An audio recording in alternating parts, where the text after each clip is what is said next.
Welcome to the Calgary Sessions. This is episode number 82. I'm your host, Jeff Humphreys. Today's guest, my buddy Devin, hooked this one up, so thanks, Devo. Thanks, Dev. Yeah. This is going to be a really cool conversation. I barely do any research on anybody. I have a very loose idea of what you do. Yeah. I know it's sport-related, which is like right in my wheelhouse, so Yeah. please name and who you are.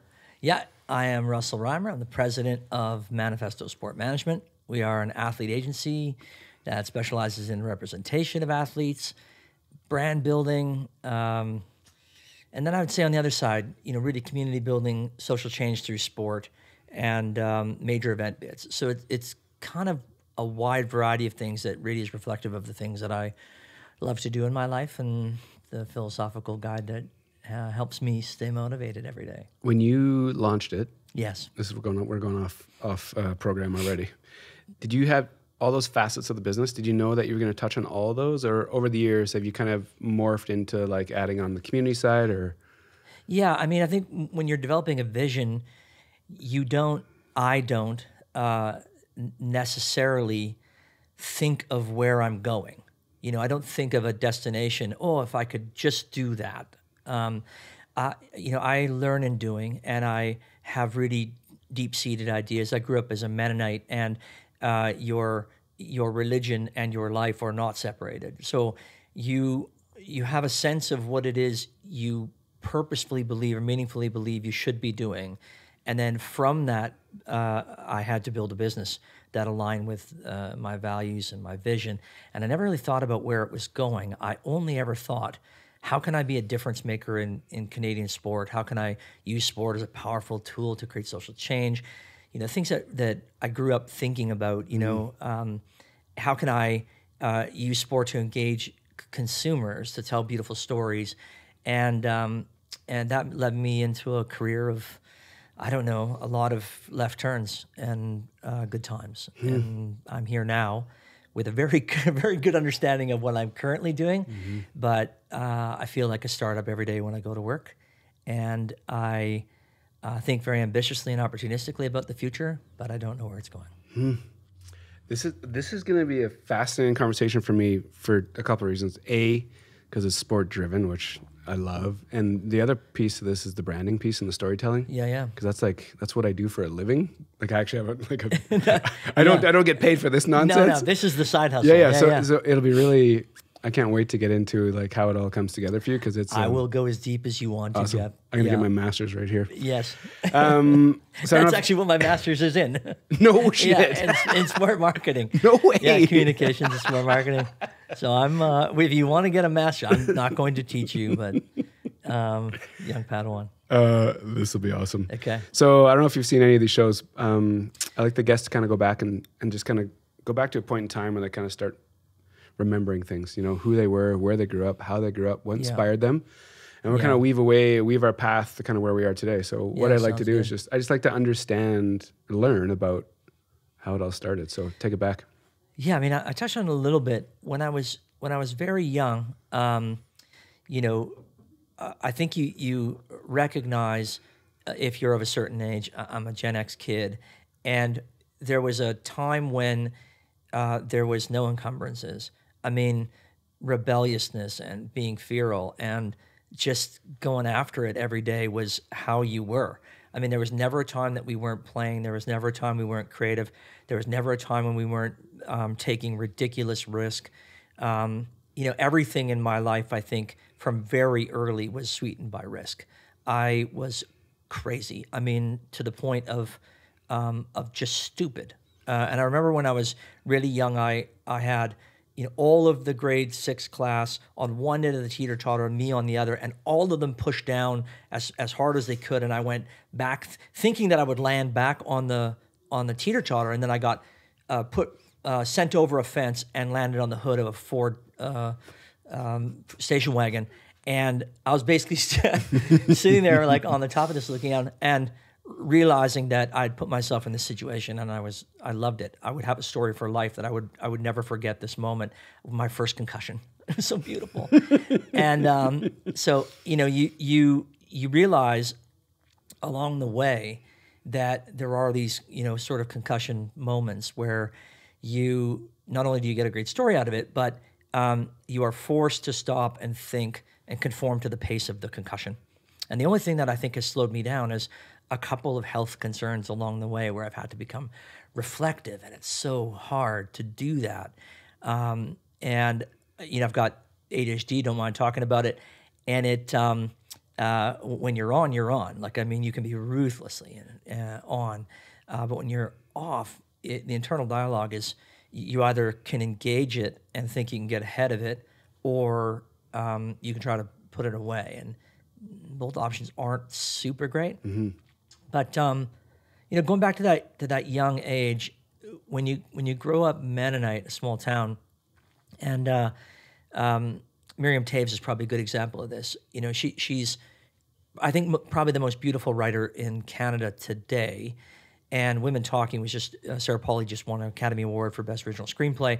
That's the book, Miriam Toews. And I grew up in the same community as her, and she had this really conflicted relationship with the Mennonite faith, and wrote a book called A Complicated Kindness. And when I read that, everything came back to me about how difficult it was to balance the religiosity of the faith, right, with sort of the academic thinking that was built into it, and then the life that you were expected to live, and all of these constraints, conflicts. I think they create something really neat inside of you. You have to be confronted at a very early age with big questions about life, right? And the way that Mennonites view it. We lived in the town Steinbach where the Mennonite Heritage Village Museum was. We went and sat in Saudis and ate popsicles. I mean, it was a thing. And my grandparents were pastors in the movement, and my great-grandfather was one of the founders of the town. And so we were in deep, and it really changed, I think, in a very cultural and significant way, how I think about social change, how I think about religion's role in it, how I think about change and community service as not a chore, but something that you are guided to do, right, as an opportunity to give. So these things I think have really shaped how I do business and why I do business. I just chose sport, and I don't mean to say that it replaced religion for me, although I'm not a very religious person, but I thought I could use sport to accomplish the same types of things that I learned when I was young mattered most. When you're young, dealing with like heavy topics, like, yeah, do you have the opportunity to think like, I don't believe this, or I don't trust this, or is it kind of a, you're shown this path and you have to get you got to get in line and go, or where's it like, what were you feeling back then? Yeah, I'm naturally pretty rebellious. Can I swear? I don't know if I can swear. Yeah, free pass. Naturally pretty rebellious and have a lot of fuck you energy. And I think that the disciplinary constraints, not just of the religion, but the family environment that I was in, made it too easy, where everything was considered rebellious. So when you're constantly asked to conform, then you learn to be a nonconformist. When you're constantly asked to shut up, you share everything out loud all the time, right? There really wasn't a lot of filter when I was young, because I was living in oppositional defiance of those things. And I personally love it. I mean, I'm wearing a Muhammad Ali shirt. I think he was the master of this. Usually when you're making older white people uneasy, you know that you're doing something right. So I learned these measures when I was young, and maybe not so much in a manipulative way, but in a way that helped me get through, recognizing that my rebelliousness was actually a gift. And the oppositional defiance and the fuck you energy actually was the things that made me special, right? And that all the discipline that was expected from me, and sort of the laissez-faire approach to life, was the things that were beginning to form my personality and ultimately my career vision and my life. Mm-hmm. I just can't even. It's such a different world, right? That I was a part. So When you grew up, yeah, yeah, totally. So what's going on? So growing up in that environment, yeah. and now that you're in the sport world, was sport a part of your world at a young age? Was it like an active kid, or what did that look like? Yeah, I had a great story. My dad, he passed away about a year ago. He was just posthumously given a Lifetime Achievement Award recognition for 43 years in the ministry, which gives you an idea of his commitment level, significant commitment. And he always looked at community service too, never a chore, but always an opportunity. Greeted everything with a smile, and just had this self-effacing way to make people talk about very difficult things over coffee. Did you? Sorry, I'm going to interrupt you all over the place. No problem. Did you know that was a skill set he had from a young age, or now that you're looking back and as you got older, you kind of could see what his strengths were? Oh, no, he was eternally optimistic. There was never a moment in my life when I didn't know him. I mean, he's a disciplinarian guy. There's no question about it.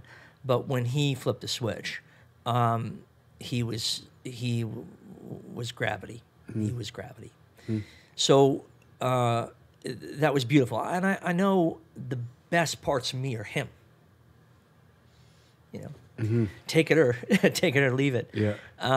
But yeah, I mean, to get back to your question, I grew up in a family where sport. I mean, my brother was a star, super freak athlete. In football, my sister was a national team volleyball player, played pro in Portugal and France. And in this environment where the only time where you could really be ruthless, like my sister is an assassin. There is no other way to explain her approach to sport. And you see some kids who think that way all the time.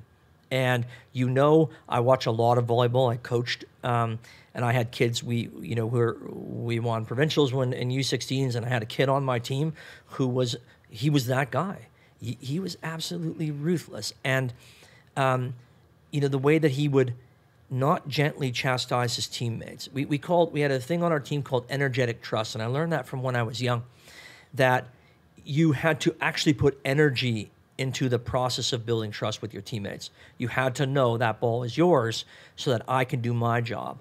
And it's a hard thing sometimes for 14, 15-year-olds to learn, but I learned it super young in Little League, and you learn your role. We moved to Seattle when I was in grade 7, and it was my last year of Little League, and I remember my friend Shane Belknap was a star athlete at the time, and he said, "Why don't you come out and try out for our team?" And I was a good player in Manitoba, and then I went and tried out, and there was like 23 guys I remember just for the infield positions, and I had the strongest arm, so I wasn't going to play short, so I was like lining up at second to take balls.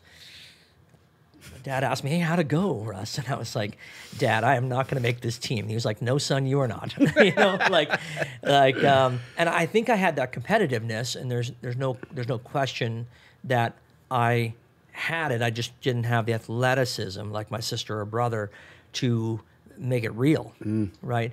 So that competitiveness as well as a counterbalance, that also I think helped very early change the focus of what I would become from an athlete to, because you have to apply your competitiveness somewhere. Yep. Michael Jordan says that his competitiveness was his gift, and then when he retired, it became his curse. So I think that you have to think that way too in opposition, And too much of my life, I think, when I was young, was in direct opposition to the things I could or couldn't do, or was told I could or couldn't do. And sport was one of them. There's 3 of you? Yeah. And all very competitive? Yeah, my brother is a softie, one of the most diligent guys, and just super smart.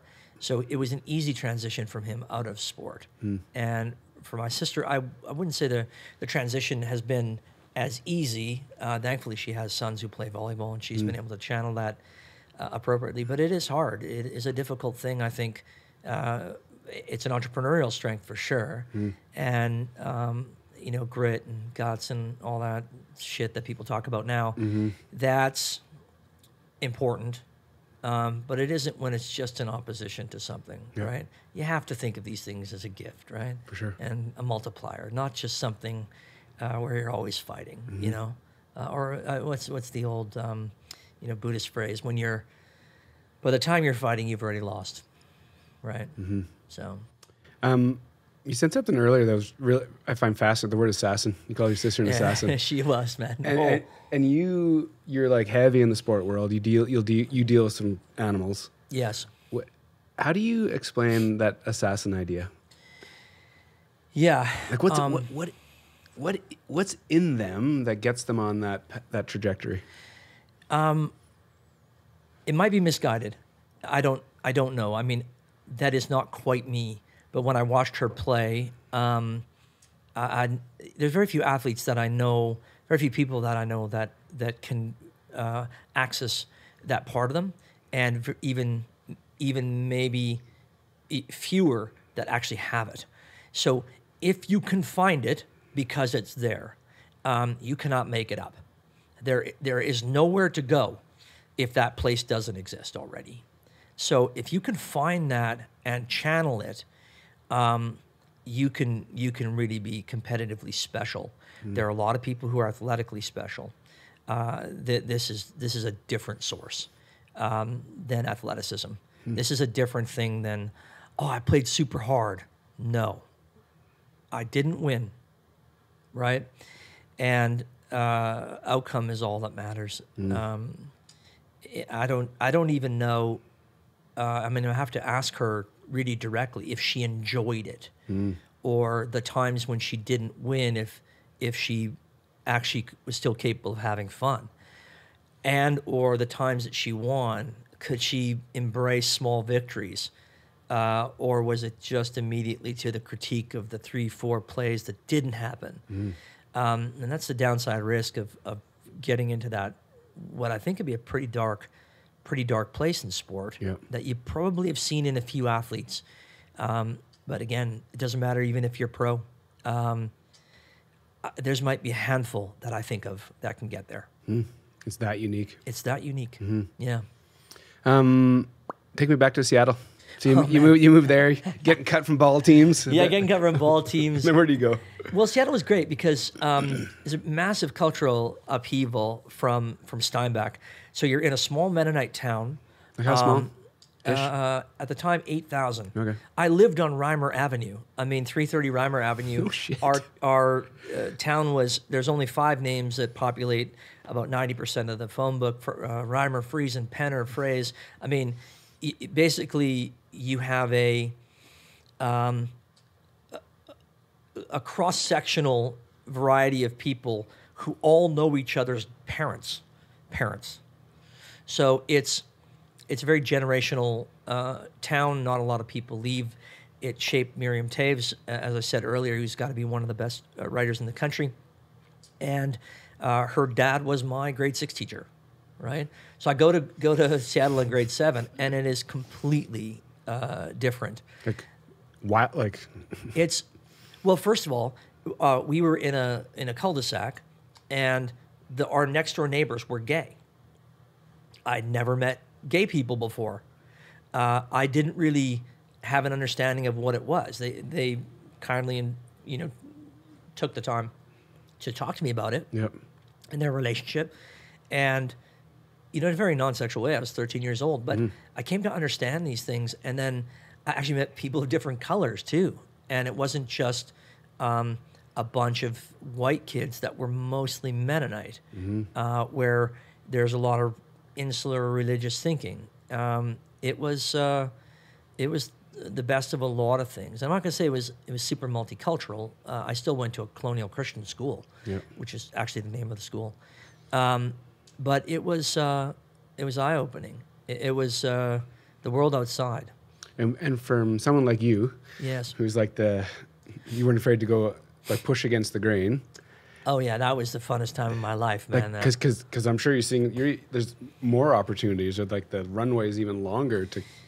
Yeah, I went that entire time. I was, this is where I think there's this beautiful blend when you turn about 14 or 15 where you're trying to define yourself, I'm doing everything to define myself in opposition to the things that I see that I don't like. And I'll get a little bit biblical on you here, but I remember getting assigned an essay of what did you learn? Read the book of Job and tell us what you learned.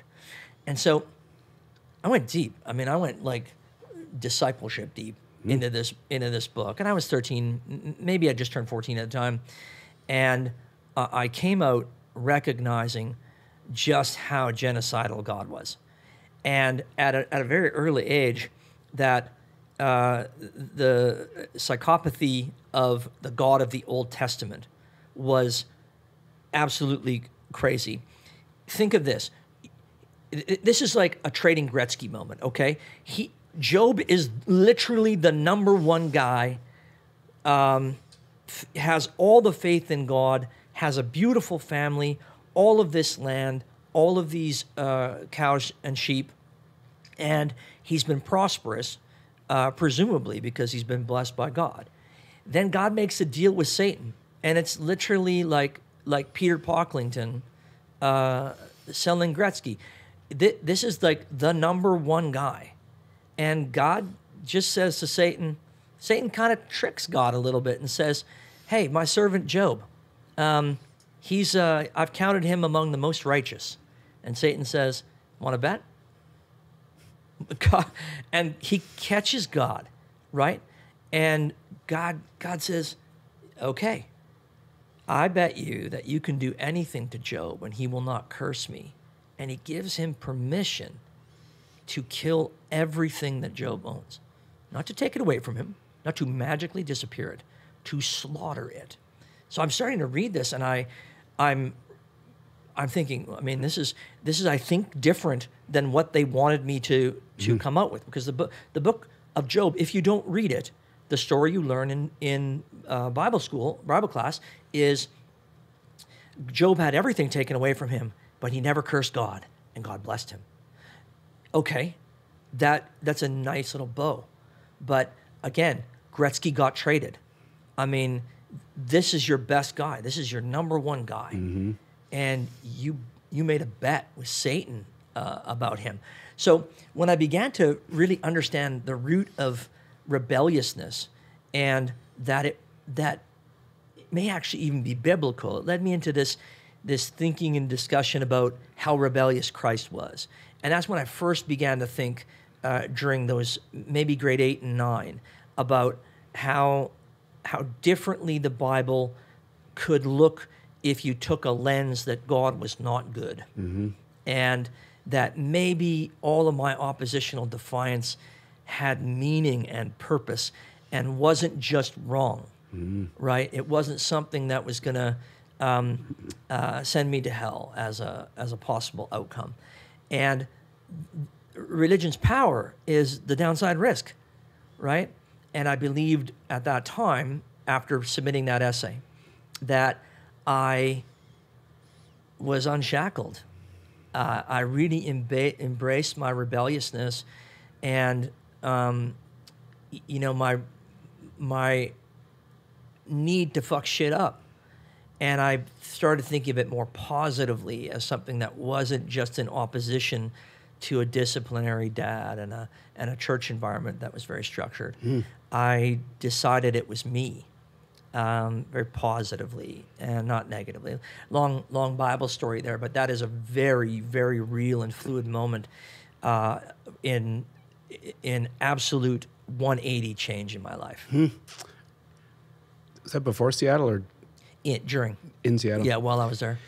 As you're telling that story, and like in Seattle, one of these random questions that I never ask anybody is like, what kind of music were you listening to in Seattle? Yeah, that's great. I was listening to, let me see here, Violent Femmes. I loved Aha. I loved that album, Hunting High and Low. And then I think probably my favorite band at the time. I remember I have this theory about the Breakfast Club. I went to, it was February 14th. I'm going to say 1985. Okay, so Okay. how do you know that? How are you like dialed I was like with that? my girlfriend Becky Babcock. She was the cutest. I have actually found a picture of her that she sent me that goes, I love you so much. You're the best. I'm 15 years old. So we went to the Breakfast Club, and you recall it now because it was in Pitch Perfect, and it's really is the greatest ending to a film. But the theory that I built around it with Becky while we were there is Valentine's Day date. Okay, and the theory is that there was a generational change taking place, and that those who were older than Breakfast Club, meaning that you were already in high school and you had your identity established, you would fit into the silos in the circle in the library that were clearly defined by John Hughes. If you were younger and you had this almost like gorillas in the mist way of looking at this anthropologically, I didn't use the word at the time anthropologically, but if you reflect on it and you see these 6 different kids sitting around in a circle, then you can begin to realize that identity is fluid, and identity doesn't just mean that you have to accept the silo that you're in and be a vertical, right? Become a noun. There was a jock, an alt girl, right? You see it now today. High school is made essentially for you to conform to a stereotype because there's a certain amount of comfort in it. So the theory goes that if you're younger and your identity hasn't been fully established yet, you then have an opportunity to assess and evaluate these roles for what they are. And if you think they're all bullshit, you could just be yourself instead. And so when I watched that movie with her, we kind of had this moment. We were like, well, who are you? Like, which one of the characters are you? And she was like, well, I think I'm Molly Ringwald. And I was like, I didn't see myself in anyone. And she was definitely Molly Ringwald, God bless her. And I recognized that she was Molly Ringwald. And but for me, I didn't really think. I mean, I got a piece of the alt girl, and I tend to over exaggerate stories. I mean, I'll take it where it needs to go when it needs to go there. And I'm a bit internally conflicted. I deal with a mind that wants to do a lot of things at the same time, and but I'm also athletic, and I wanted to be that kid. And I had a disciplinary father, and when the dad dropped him off, it was all about making states, And I saw myself in a lot of those characters, and I had a rebelliousness like Jad. And when he raised his fist at the end, I think Simple Minds at that point became my favorite band. So long way to get to the answer, Simple Minds. I love it. The moment when you wrote that essay, yeah, and you kind of like it either unshackled you, or you kind of like you could work towards like positive, kind of things. What kind of path did that start putting you on? Well, a reasonably constructive one. I think what happens when you're, with ADHD, I've learned to tackle it in a couple of ways because I don't take any medications for it, and part of it is I think that the things I really like about myself, I wouldn't want to lose those. Yeah, they don't want to get dulled. Yeah. So. And you don't want to be a blunt instrument. I mean, you want to get to the point. So I started thinking really creatively about ways to game myself, and really constructively about how to channel these things. And it helped a lot in high school. I moved actually back to Canada for high school, and Manitoba, in Winnipeg, or in Wetaskiwin. Okay. And so I'm in central Alberta, which is again another culture shock. And I was reasonably smart. I think street smart and maybe a little bit more book smart. And so I realized that if I could figure out what it is I wanted to do, I could impose some regimen on myself. And the way I gamed myself was actually by faking deadlines. And I would create a entire, this is an ADHD nightmare, but you lay out all of the things that you have to do. And then I would have a paper due like December 9th, But if it only fit into my schedule to write it on September 20th, it would be done on the 23rd. So then I would hand it in, and the professor would go like, dude, this is like 3 weeks late. And I would go, no, this is the one due on December 9th. So I learned, I think, constructively to figure out how to not just live in oppositional defiance all the time, and take some of that fuck you energy and put it into myself, and how I approached, academic learning, and how I could game myself a bit with fake deadlines. It still works. Does it? Oh yeah, it's fantastic. That gaming piece, like for you to figure it out on your own. If you didn't figure it out, I'd be a mess. It's a dark hole. Yeah, and also, if you can't flip the switch from oppositional defiance, then what are you going to do? You're going to relitigate. A friend of mine calls it a procrastination crush. You fall in love with the fight. You get everything that you want to do is left in a procrastination crush because you're in love with it. You're infatuated with the idea of the fight, right? And then once you release yourself and you realize when you're in opposition to something, it owns you, not the other way around. And that procrastination crush, you have to actually identify it and break up with it. It's not working for me anymore. I can't relitigate these things anymore. It is destroying me just to be oppositional.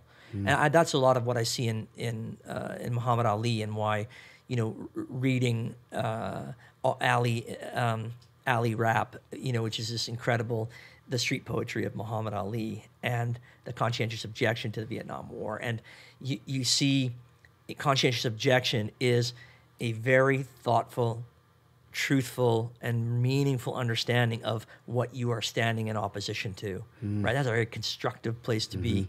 So I gained a lot from, understanding the struggle. And even though I didn't obviously go through it from a race perspective, I could appreciate how Ali's faith became central to his humility, right?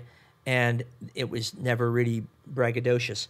His style and the grace and he was a savage ballerina. He could do it all, right?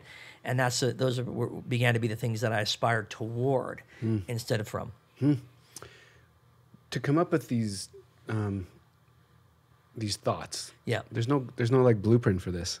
Is it you just like hacking your own system to understand what it's going to take for you to kind of move forward in a productive way? Like it's just. Yes. Because I don't know, at your age to be like, looking for books or finding people to talk to, I feel like it would have been dead ends all over the place. Yeah, dead ends. And I think, ADHD was misunderstood. Medicating your kids was not something my parents were really willing to do. I remember readdressing it after university, but during university, I could have just an absolutely incredible research focus.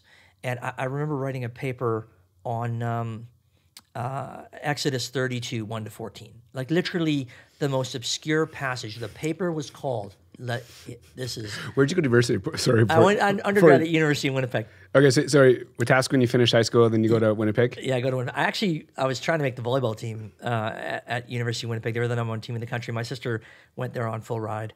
And so I went there with her, and I was the last cut. No way. And that, I think, helped me quite a bit too in, flipping the switch, getting more serious about academics.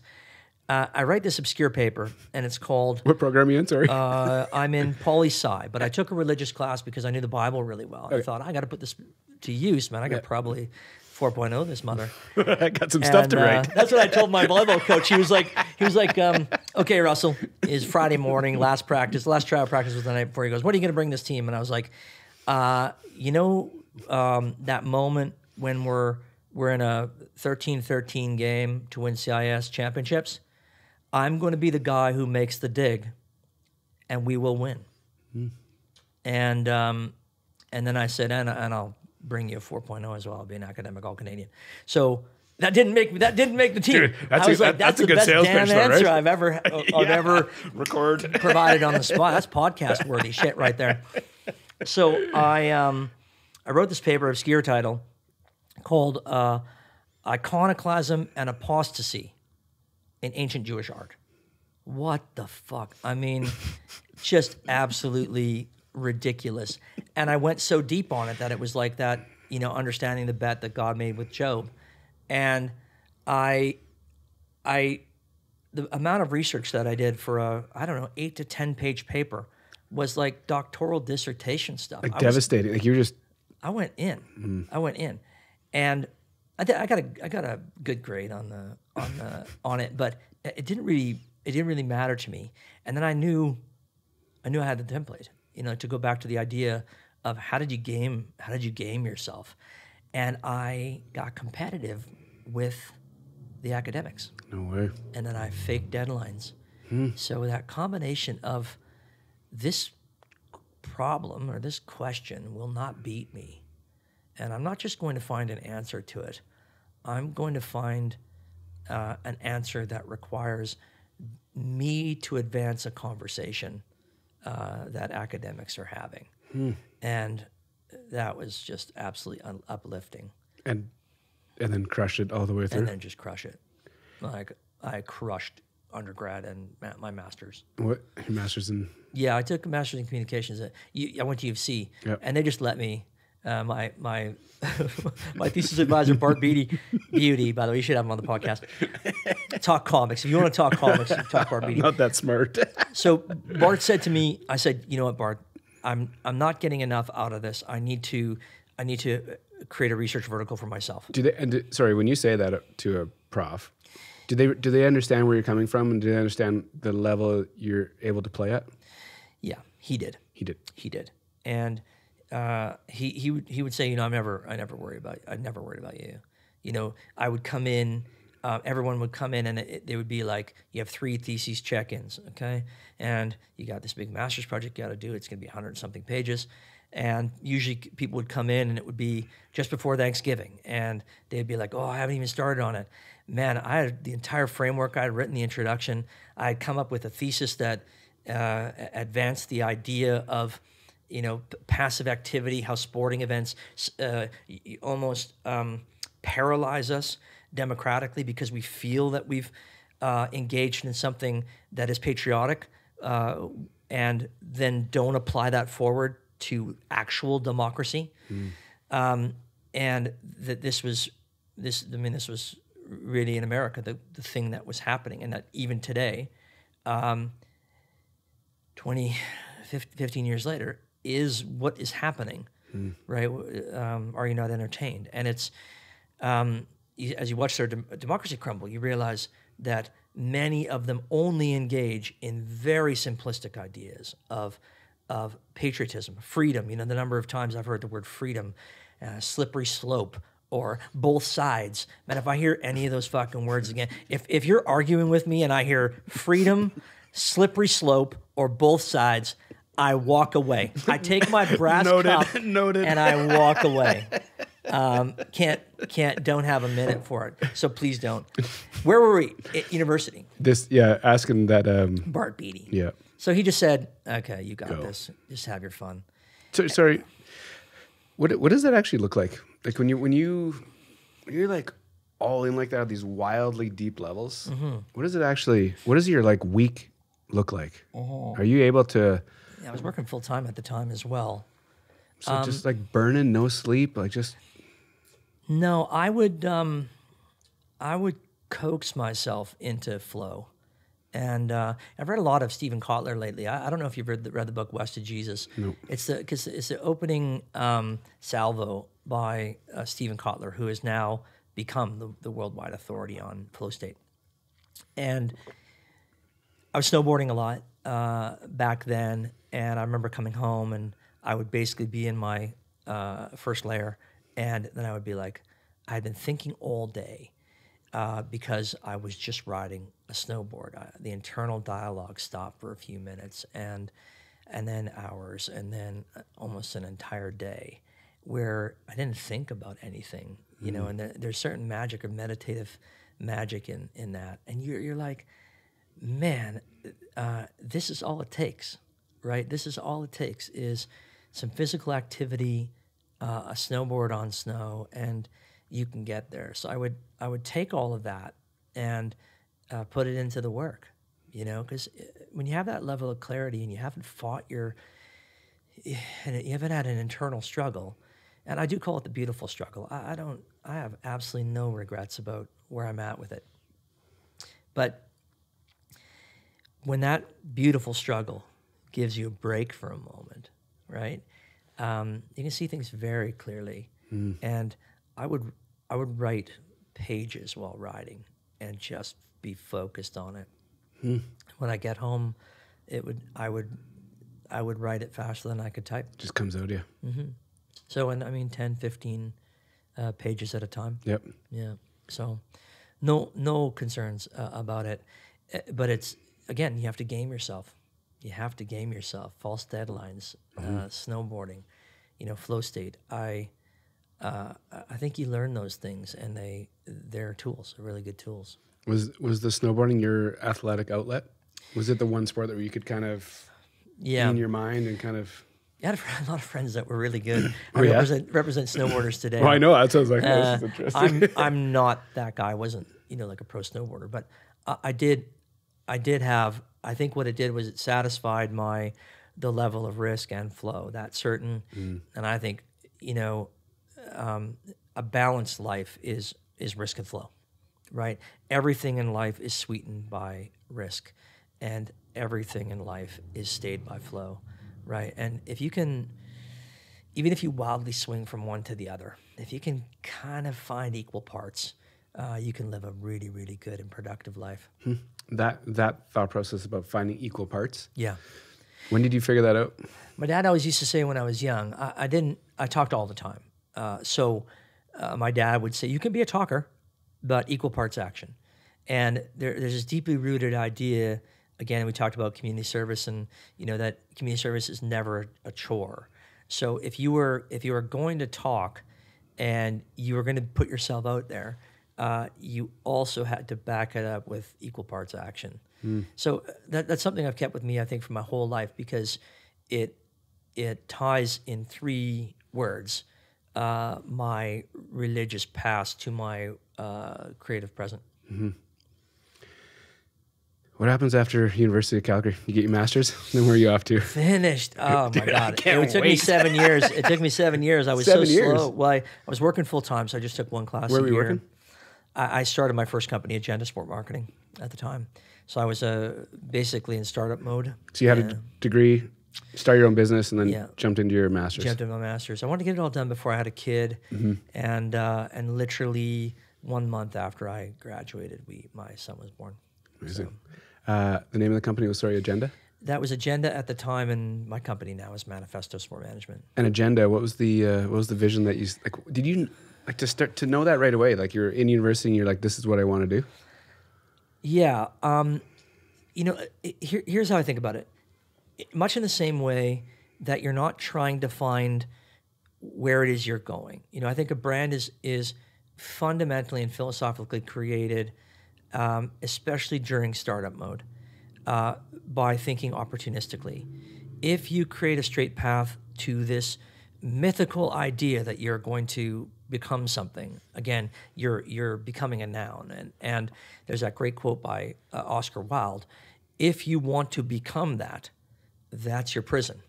You will be stuck there as a noun, and that's what you will be. A dentist, a doctor, a lawyer. You can pursue those paths, and anyone that pursues those paths, go get it. That wasn't for me, and I wanted to be a verb. You know, the idea was you were always in the process of becoming. I've never thought of myself entrepreneurially as outside of startup mode. My personal company is called Small Victories, as a reminder to reflect occasionally on things that you've accomplished, but never take it for granted. Everything next has to be earned and or created.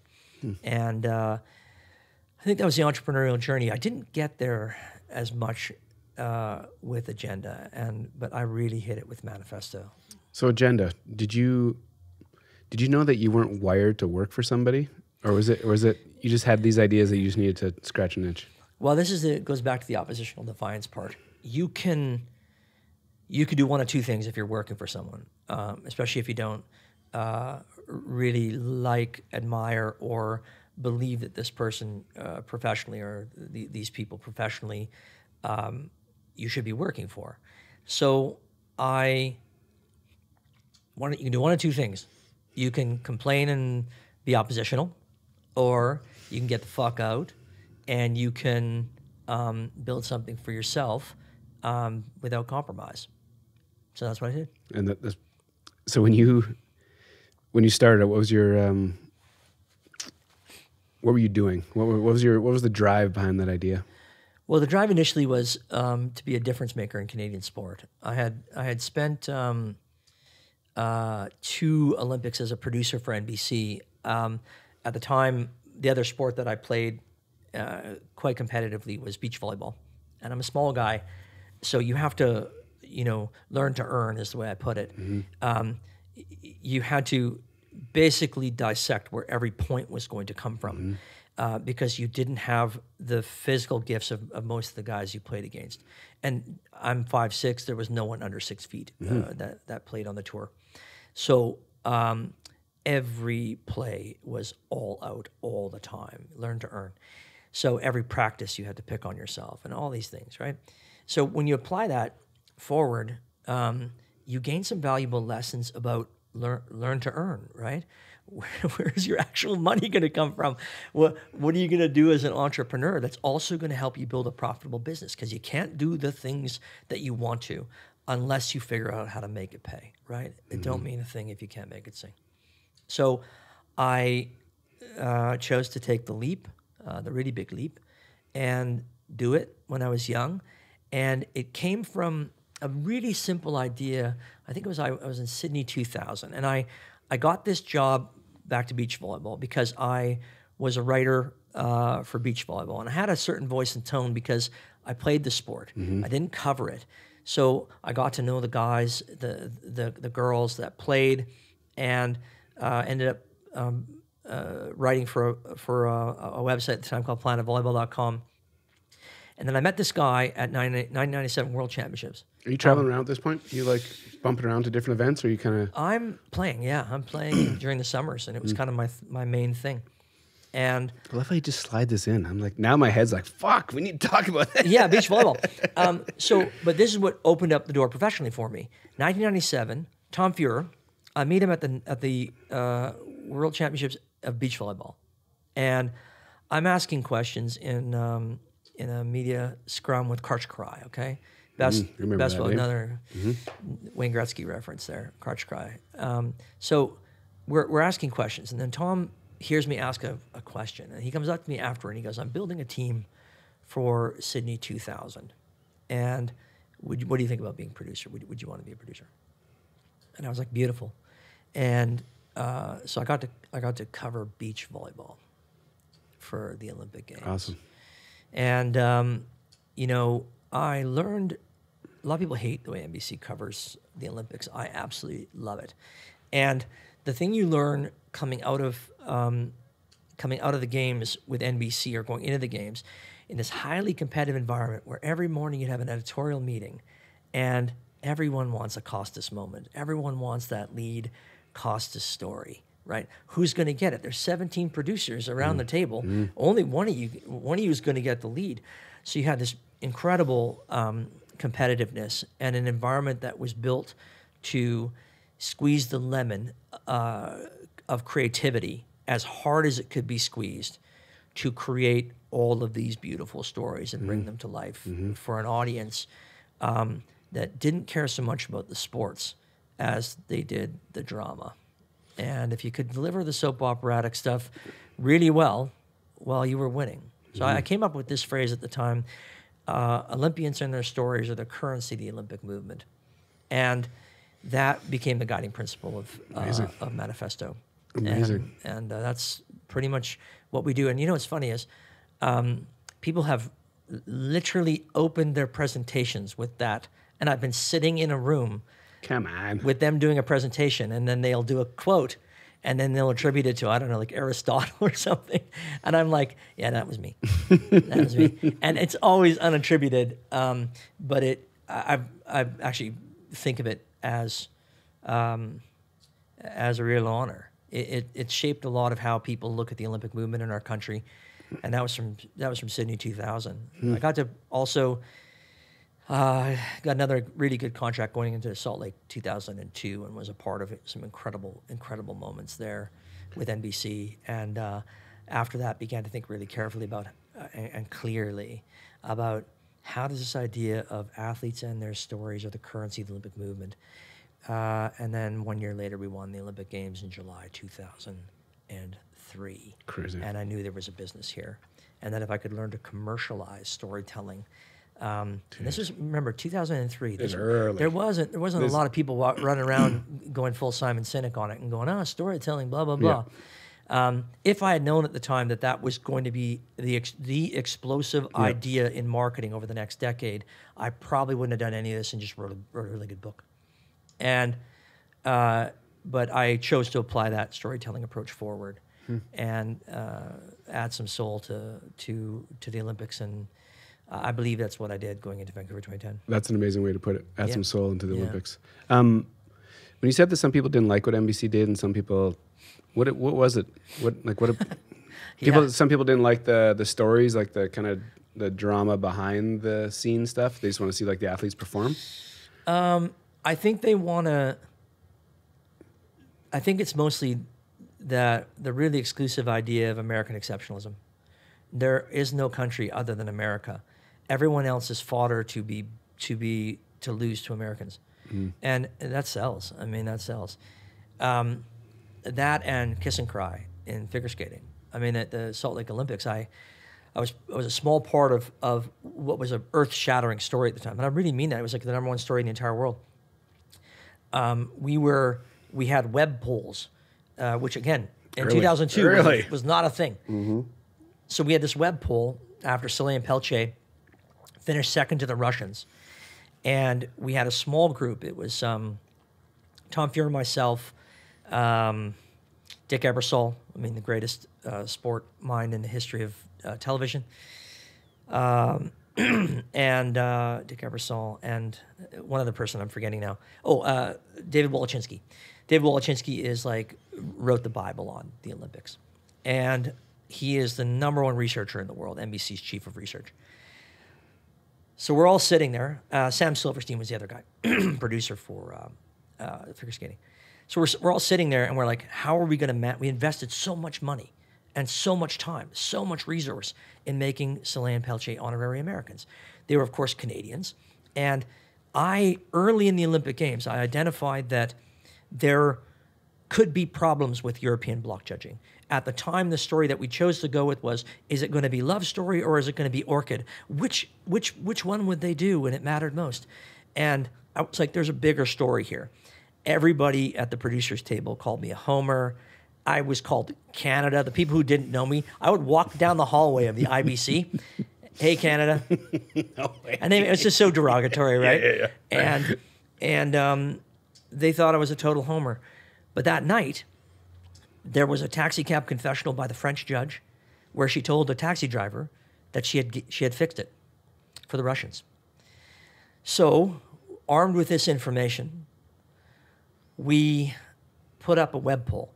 And I suggested, why don't we do a web poll? Ask America. It's democracy.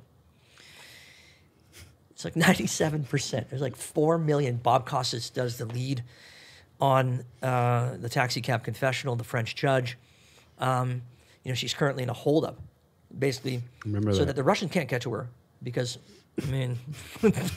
do not let the Russians get to her. So we had all basically tried to figure out what is a solution here that doesn't lose half of America, right? Because if the Olympics are fixed, then that's foundational, right? Web poll, Costas leads web poll. 4 million votes in 5 minutes, crashes NBCOlympics.com. Costas continues with the story and all the dramatic beats. And Wolochinsky had found this obscure double gold from like the 1968 Grenoble Olympics in France and some ski jump event or something where a judge had made a mistake and 2 golds were awarded. So armed with all of this, the story goes that Ebersol left and went to Octavio Cinquanta, who's the second most powerful man in sport. And he said, web poll, solution, lose America. What you decide. And the next morning at 11 o'clock, the ISU awarded Jamie and David a second gold. So crazy. Yeah. So crazy. So, web poll. That was like my small contribution to Jamie and David's gold. I haven't even told Jamie that story. So wild. That's it. You were just gonna get into when the Olympics were awarded, and you're like, Yes. "Oh, I see an opportunity here." So this is where my master's program starts with you. Yes. Your branding, your storytelling, you're like seeing something. This whole vision. This is where I'm just gonna sit back and shut up. So Yeah. Okay. So you begin to formulate an idea, right? And that sounded so limitless from the movie Limitless. You begin to formulate an idea that athletes and their stories are the currency of the Olympic movement. And is there anybody else talking like this, by the way? zero. Like I even went to agencies. You're like left field. Like you're like totally. So I was developing a narrative inventory and I had to do this at NBC. And I'm thinking to myself, wow, I've got 27 stories for the Olympics. Which do I think are the most commercially marketable? Okay. I need to go sign those athletes. Those are the athletes I need to target. If I'm going to build an agency, I need to know with some certainty how I would evaluate it editorially. And then I need to sell the concept of storytelling and brand storytelling because it didn't really exist at the time. Go back, tell me what year again. 2003. Just so we have context here. Just Yes. so how far ahead, because... It's 20 years ago. And right now it's like hot, obviously. Yeah. But like 20 years ago. Okay. 20 years ago. Okay. So I got all these clients. I'm looking forward to the Olympics, athletes and their stories. You know, my career vision was be a change maker in Canadian sport. I believe this was the path forward. And I struggled. I mean, I think I'm a reasonably good communicator. But the market wasn't there yet. It wasn't ready to respond. And it when I say that the Vancouver 2010 missed the moment, I mean that in really the most inglorious way possible. We had the biggest event in the world in our country, and we failed to do two really critical things. The first was we forgot that all that mattered was story. Like, we really forgot that. We had a leadership at the Canadian Olympic Committee who at the time, 5 days into the Olympics, were ready declaring it a failure. They held a press conference to call it a failure. 2 days later, we won the first ever gold. You know, we had the most beautiful story. Bilodeau and his brother, I can't remember his brother's name, but his brother had a disability. Yeah, and there's a touching and beautiful moment of their embrace. And we forgot that was more powerful than podiums, right? We had these 4th and 5th places, and we needed to really reevaluate why we had abandoned story and humility, grit and grace, all of these beautiful things that made Canada so awesome. And we gave it all up. We gave it all up for this ridiculous concept called Own the Podium. So when I say we missed it in an inglorious way, that's where we forgot ourselves. And we tried to change ourselves and I think shift our identity in a way where it's as bad as watching King Charles being coronated. And it's so debilitating even now, that program, the number of athlete casualties that have suffered from that program is enormous. We forgot what made Canada special, and that was story. The reason brands weren't prepared for that conversation, agencies weren't ready to hear that. Wasn't because it wasn't special to us. And that's where the investment should have been. There were so many glorious stories. It's that the only people telling them were CBC. Right. It wasn't brands that chose to get behind the reins of them. By the next Olympics, things had changed, and mostly because of the drastic failure that most brands experienced with their hundreds of millions of dollars of investments. There were ads featuring talking cars. Yeah. I had a narrative inventory of stories that I believed aligned perfectly with brands, and I would present to people and agencies and say, so run me through this, dude. Now, master's program. Hit me. You have an idea. You pitch it to RBC, and you're like, here's a way to humanize, let's tell a story around this person. That was an actual pitch. Yeah. And they just look at you like you're fucked up, like you just don't get it. Yeah, I think it was, I don't know if I'm speaking a different language. It was an idea that time just wasn't there yet. It took the failure of Vancouver 2010, right? I spoke at a conference right after Vancouver 2010. It was in May, and met another incredible mentor of mine. I told that story about Tom Fuhr earlier. May 2010, and the research that was coming out of the COC was not friendly. Their partners did not succeed. And I asked the question, why? People had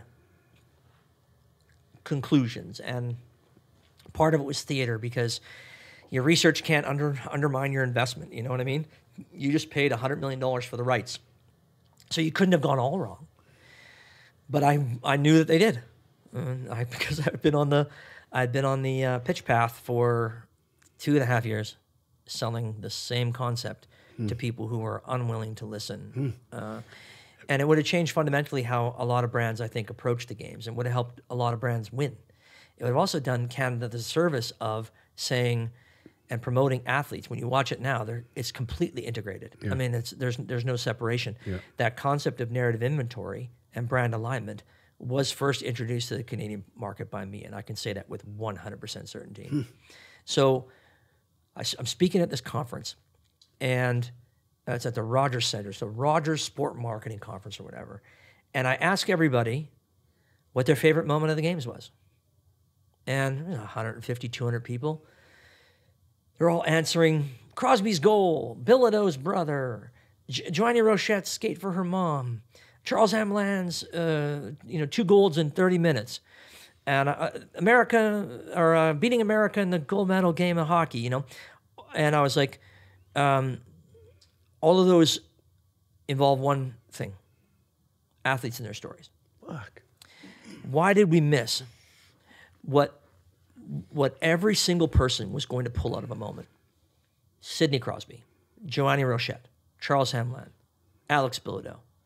None of these people featured in advertising. None.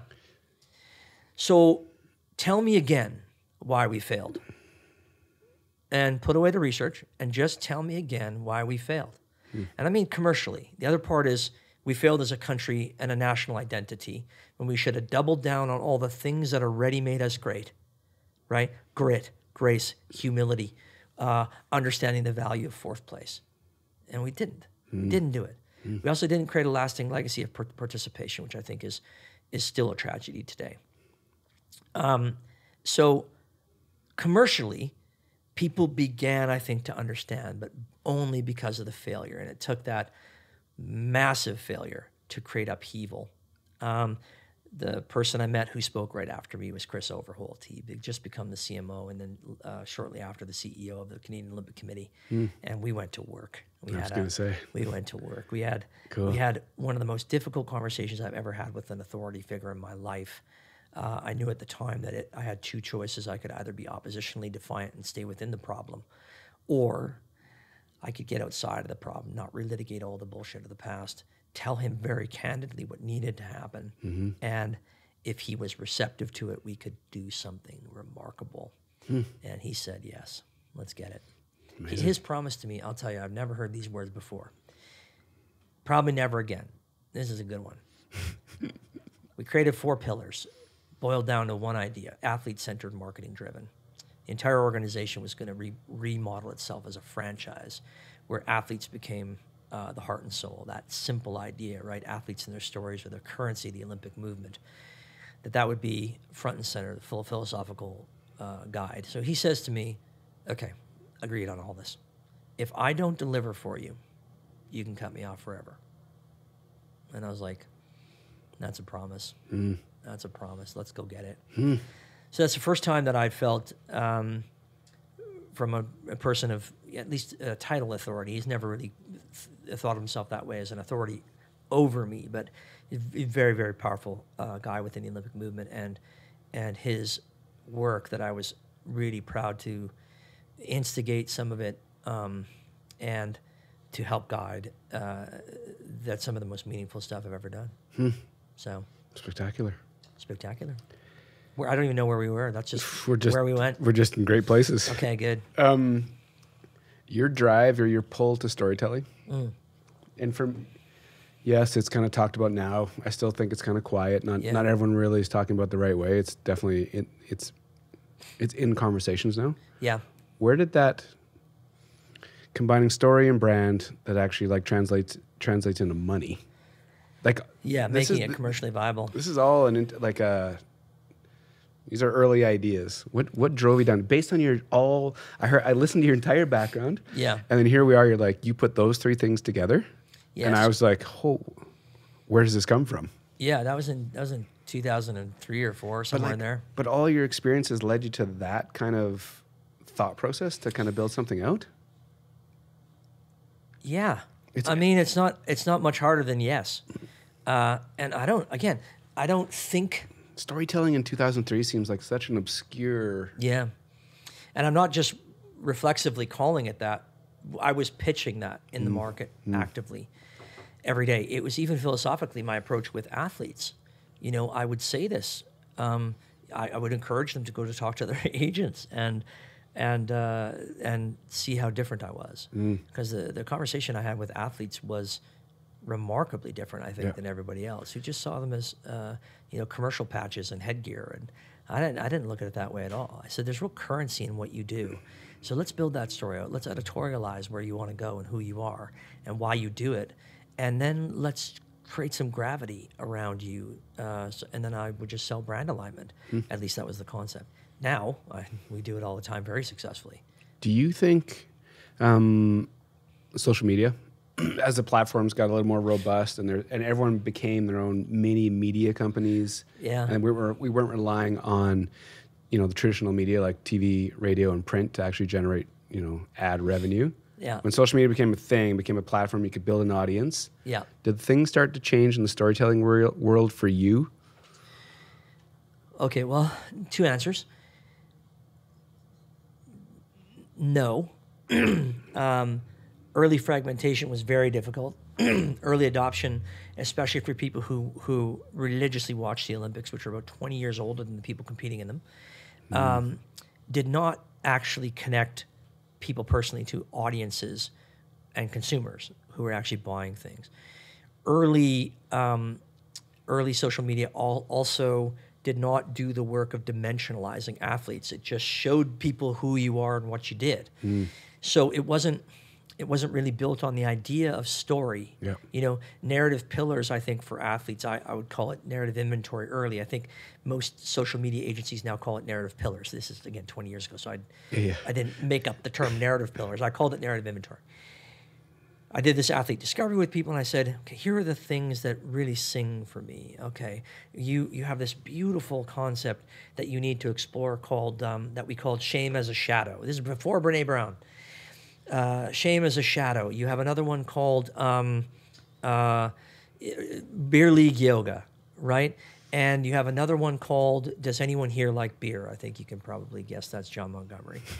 and you have these big ideas that engage and ask people to join you in a conversation, because when you float a big idea, and ideas have their own gravity, really great ideas have their own gravity.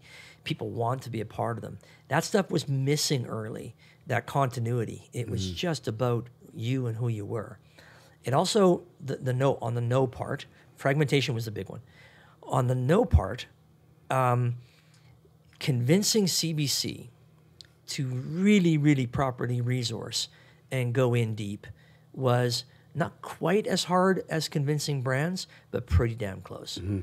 There was a real interest in internationalizing the event, because Canada wanted to see who was winning the events they loved.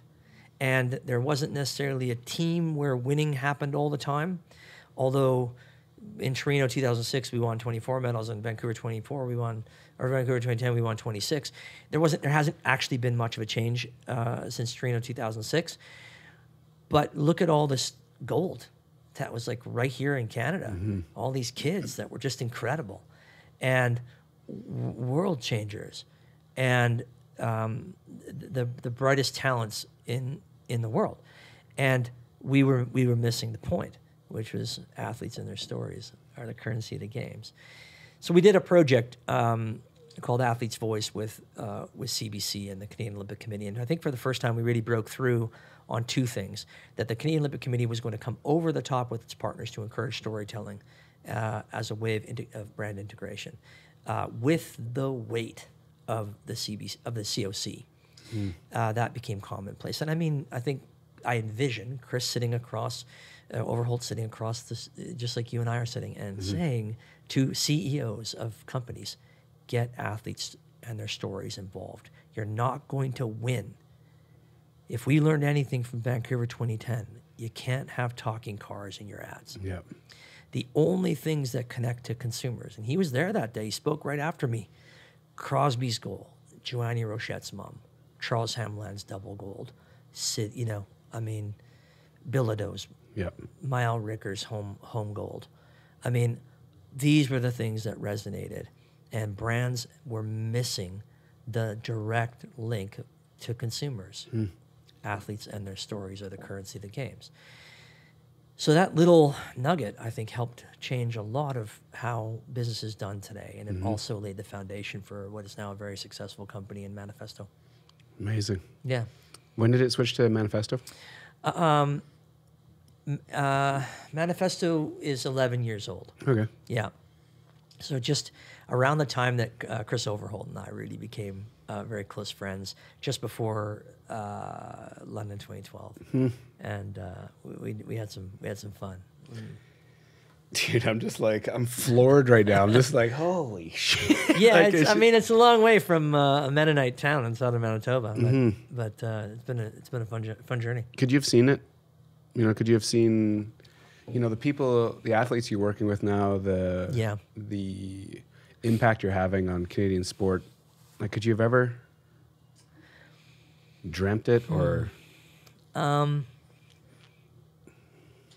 No, I don't think so. I have literally no fixation with outcomes. I've never actually even made a goal. I was talking to a friend of mine. They were like, "So what are your goals, man?" She was trying to go in deep with, and I'm like, such a shitty conversation. I've never actually even contemplated a goal, let alone formed one. So how do you? I'm going to cut you off. How do you maneuver then? Do you just see opportunities? Or you just you listening and seeing and just kind of like thinking and then making moves? Yeah, equal parts action. I have no shortage of ideas, but again, you can't dwell inside of an idea and turn it into a procrastination crush. You have to decide: am I breaking up with this idea? Or are we in it for the long term? Or does this look more like an idea that's a one-night stand? Should I give it a try? And should I walk away from it if it doesn't work? And if you think of ideas as relationships, you can kind of get there. And when you know it's a winner, like when you know you found the right one, it's not hard to be committed. And that's, again, how I gamed my challenges with ADHD. You try it out. You know what I mean? You go into the dating pool, and some ideas come out with you, and then those ideas, again, they don't become your goals. I guess you would say I have a goal with my wife to have a committed, fun-loving marriage. I call myself a soft six that makes her laugh. That's my goal in our marriage. That's about it. I know that the rest will take care of itself if I'm a soft six that makes her laugh. So, again, it'd be a verb. Yep. Be a verb. So, again, I think opportunistically all the time, but I don't allow it to ideation to become procrastination. And that's another way that I've hacked my own brain. Interesting. Yeah. Dude, this has been ridiculous.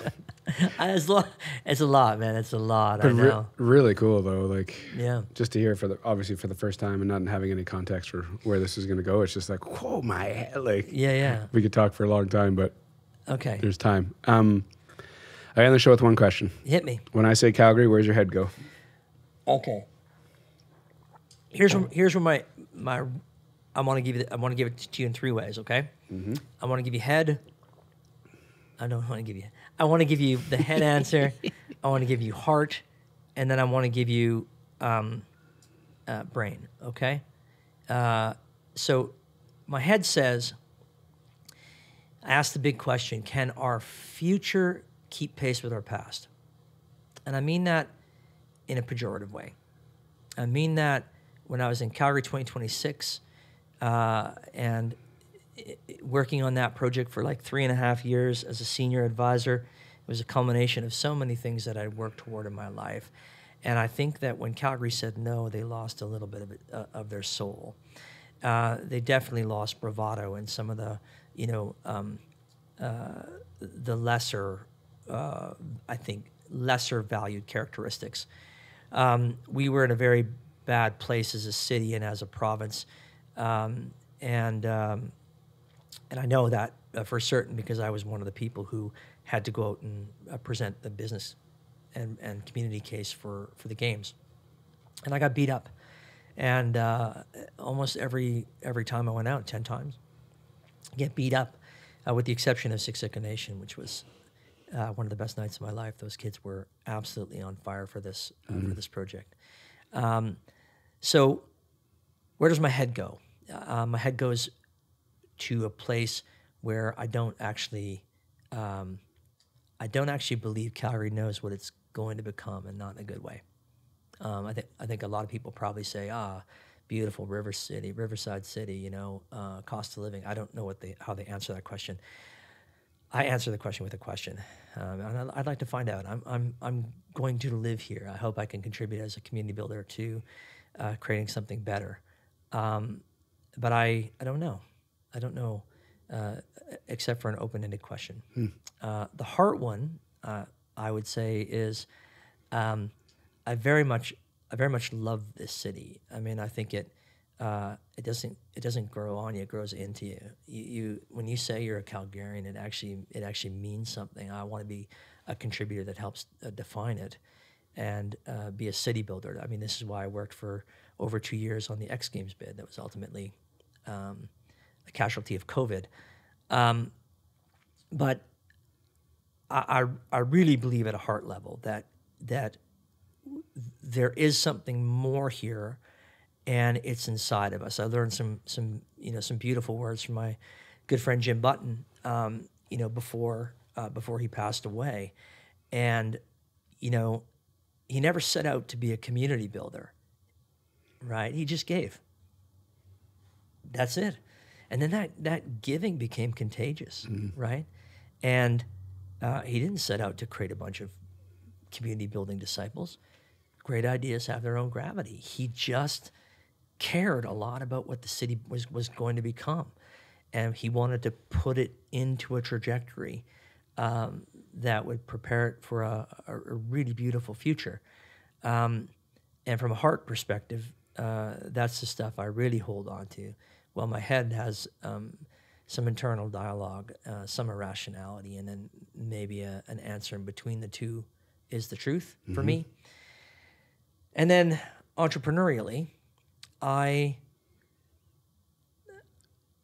have a real concern with the city and where it's going. I think there are some really beautiful people that are making hedges, but having gone through a lot of the process of the Olympics and seeing Calgary lose a little bit of its soul and its identity, not because they said no, but all of the 13 or 15 reasons that people decided to say no to a project, and there was only one reason to say yes. And people took it out on a project that could have been revitalizing and incredible for our city because they were mad at 13 different things. All of that undercurrent still exists. That's not entrepreneurial or constructive energy. That is very destructive energy. And where you see where things have gone, especially and acutely in Alberta, entrepreneurially, I wonder if we still have the swag. So that's my brain, heart, guitar answer for you. I don't think I got much more. And it's not intended to be super downside, but I think we got to be real with ourselves as a city if we think we're going to get better and become something more. than what we currently are. I hope for the best. That's an answer. Yeah. Thank you. Yeah, you're welcome. Thanks for your time. Thanks for enlightening me. I hope that's what it was. No, yeah, it's like I knew this was going to be a fascinating chat, and it did not disappoint. Okay, well, I hope I got there for you. I don't know. We didn't talk about sport very much, so I feel like I left a gap in this otherwise awesome interview. I think the interesting thing is I got a buddy of mine that listens to the show often. His name's Trent, lives in Texas. Okay, hey Trent. And he always says to me, he calls me and he does this like a debrief with me, and he's like, dude, I didn't even know what this person did.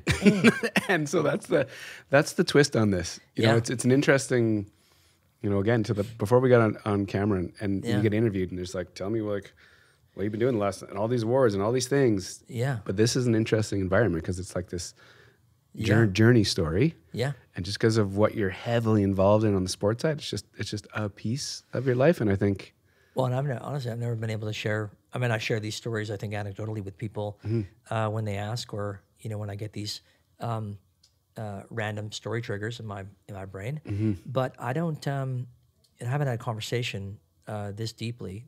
That was more of a monologue. So, I'm sorry if it was so one-sided. But I love thanks it. very much. No, this was great questions. Yeah, it was really, yeah. And here's another funny story that you'll laugh at. Right before you came here, I told you I talked to Devin. He's like, don't fuck this up, Jeff. Well, you didn't. Congrats. So, thanks for your time. Yeah, thank you too.